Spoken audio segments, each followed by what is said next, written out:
Hello faith boosters family. இன்றைக்கான length கால தியானத்துல இயேசு கிறிஸ்துவின் பாதங்களை குறித்து தியானிக்க இருக்கின்றோம். அவர் பூமியில் மனிதனாய் வாழ்ந்த போது அவருடைய பாத தண்டையில் பல தரப்பட்ட மக்கள் சரணடைந்தார்கள். அவர் பாத தண்டையில் பல அற்புதங்கள் நடந்தது. வந்தவர்களின் வாழ்க்கை மறுரூபம் அடைந்தது.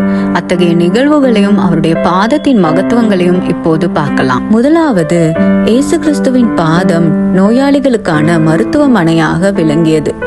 மத்தேயு 15:30 வாசிக்கும் போது, அப்போது சப்பானிகள், குருடர், ஊமையர், ஊனர் முதலிய அநேகரை திரளான ஜனங்கள் கூட்டிக் கொண்டு இயேசுவிடத்தில் வந்து அவர்களை அவர் பாதத்திலே வைத்தார்கள்.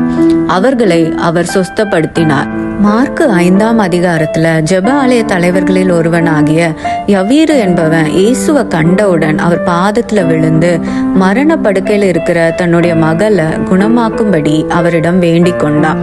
இயேசு அற்புதமாக அந்த மகளை குணப்படுத்தி அவளை உயிரோடு எழுப்பினார். அன்றைக்கு அவர் பாதத்தில் விழுந்தவர்கள் யாருமே வெறுமையாக திரும்பவில்லை.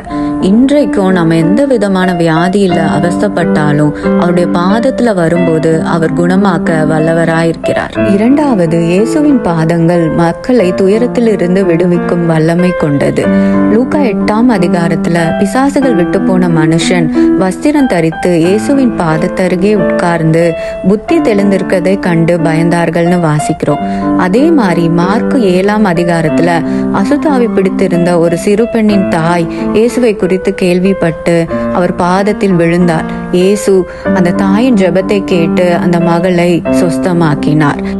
அவருடைய பாதத்துல நாம சரணடையும் போது பிசாசுகள் விலகி ஓடும், புத்தி தெளிவடையும், நம் வாழ்க்கை முழுவதுமாக மீட்கப்பட்டு சமாதானம் உண்டாகும். மூன்றாவது, இயேசுவின் பாதங்கள் ஒரு பள்ளிக்கூடம்.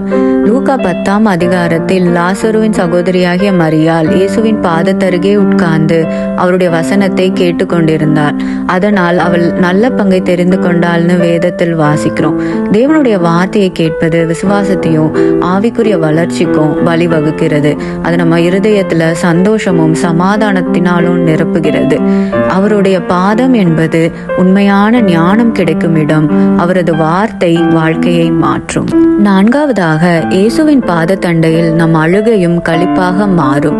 லூக்கா 7ஆம் அதிகாரத்துல பாவியாகிய ஒரு ஸ்திரீ அவருடைய பாதங்களை தன் கண்ணீரால் நனைத்து தன் தலைமயிரினால் துடைத்து அவருடைய பாதங்களை முத்தம் செய்து பரிமள தைலத்தினால் பூசினாள்ங்கிறத வாசிக்கிறோம். தேவன் அவருடைய பாவங்கள் எல்லாவற்றையும் மன்னித்தார்.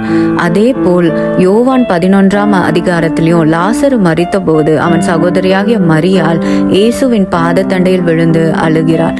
அப்பொழுது இயேசு கிறிஸ்து லாசருவை உயிரோடு எழுப்புகிறார். இயேசுவின் பாதம் என்பது கண்ணீர் வீணாகாத இடம். நம் துக்கம் எல்லாம் சந்தோஷமாக மாறும் இடம். ஐந்தாவது, இயேசுவின் பாதங்கள் நம் ஆராதனைக்குரிய இடம், அவருடைய மகிமை வெளிப்படும் இடம். மத்தேயு 28ஆம் அதிகாரத்தில் மகதலேனா மரியாளும் மற்ற மரியாளும் உயிர்த்தெழுந்த இயேசுவின் மகிமையை கண்டு அவருடைய பாதத்தில் விழுந்து அவரை பணிந்து கொண்டார்கள் அப்படின்னு வாசிக்கிறோம். அதே போல் வெளிப்படுத்துதல் சுவிசேஷத்திலும் இயேசுவின் சீஷரில் ஒருவரான யோவான் இயேசுவின் மகிமையான கோலத்தை கண்டு அவருடைய பாதத்தில் செத்தவனை போல விழுந்து கொண்டேன் என்று எழுதியிருக்கிறார். இயேசுவின் பாதங்கள் நம் ஆராதனைகள் எல்லாம் சமர்ப்பிக்கப்பட வேண்டிய இடம். அவருடைய பாத தண்டையில் நாம் விழும்போது நம்மளுடைய வாழ்க்கையில் அவருடைய மகிமையை காண முடியும். ஆறாவதாக, இயேசுவின் பாதங்கள் நம் நன்றி பலிகளை செலுத்தும் பலிபீடமாக விளங்குகிறது. இயேசு கிறிஸ்து ஒரு கிராமத்தில் பிரவேசித்த போது 10 குஷ்டரோகிகளை குணமாக்கினார். நாம் லூக்கா 17:16 வாசிக்கும் போது ஒருவன் மாத்திரம் வந்து முகங்குப்புற விழுந்து ஸ்தோத்திரம் செலுத்தினான் என்பதை நாம் வாசிக்கிறோம். இயேசுவின் கால்கள் தாழ்மையும் நன்றி உணர்வும் வெளிப்படும் இடமாக ஆனது. அவருடைய கிருபையை உணர்ந்த குணமடைந்த குஷ்டரோகியின் இருதயம் நன்றியை அர்ப்பணித்தது. இன்றைக்கும் இயேசு கிறிஸ்துவின் பாதம் நாம் நன்றி பலிகளை செலுத்தும் ஒரு பலிபீடமாக விளங்குகிறது.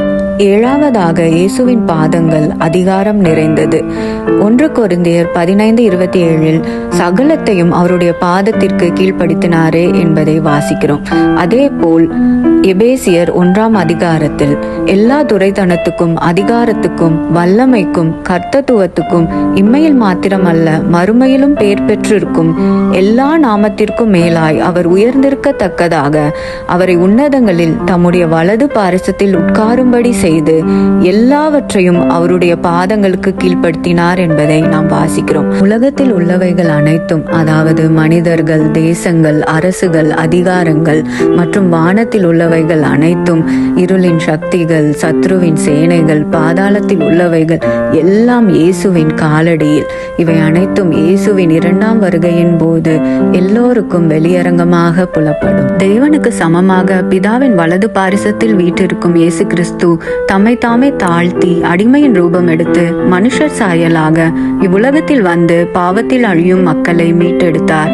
நம்முடைய பொல்லாத பாவ நடகிற்காக அவருடைய பொன்னான பாதங்களில் ஆணிகள் அடிக்கப்பட்டது. இன்றைக்கும் அவருடைய பாத தண்டையில் நம்முடைய ஜெபங்களை ஏறெடுப்போம். அன்பும் கிருபையும் நிறைந்த பரமபிதாவே, எங்கள் இரட்சகரான இயேசு கிறிஸ்துவே, உம்மை ஸ்தோத்தரிக்கிறோம். எங்கள் பாவங்களுக்காக உமது பரிசுத்த பாதங்களில் ஆணிகள் அடிக்கப்பட்டதை நினைத்து நன்றி செலுத்துகிறோம். எங்களுக்குள் இருக்கும் பொருளாசை, பெருமை, அகந்தை, உலக ஆசைகள் அனைத்தையும் உம் பாதத்தில் வைக்கிறோம். அவற்றிலிருந்து எங்களை விடுவித்தருளும். உம் பாதம் உடல் மற்றும் மனநோய்களுக்கு சுகமளிக்கும் இடம் என்று நாங்கள் விசுவாசிக்கிறோம். மன அழுத்தம், பயம், தனிமை, நம்பிக்கையின்மை ஆகிய அனைத்தும் உம் காலடியில் குணமடையட்டும். இந்த ஜெபத்தை கேட்கிற அனைவருக்கும் சுகமும் சமாதானமும் தந்தருளும். உலக அழுத்தங்கள், குடும்ப மற்றும் பொருளாதார சிக்கல்கள் அனைத்தையும் உம் பாதத்தில் ஒப்படைக்கிறோம். எங்கள் வாழ்க்கையை புதுப்பித்து சங்கிலிகளை உடைத்து சந்தோஷமும் சமாதானமும் மலரச் செய்யும். மரியாளை போல் உம் பாதத்தருகே உட்கார்ந்து உமது வார்த்தையை கேட்கும் கிருபையை தாரும். எங்களை உம் ஞானத்தினால் நிரப்பும். பாவியான ஸ்திரீயைப் போல உம் பாதங்களில் விழுந்து அழுகிறோம்.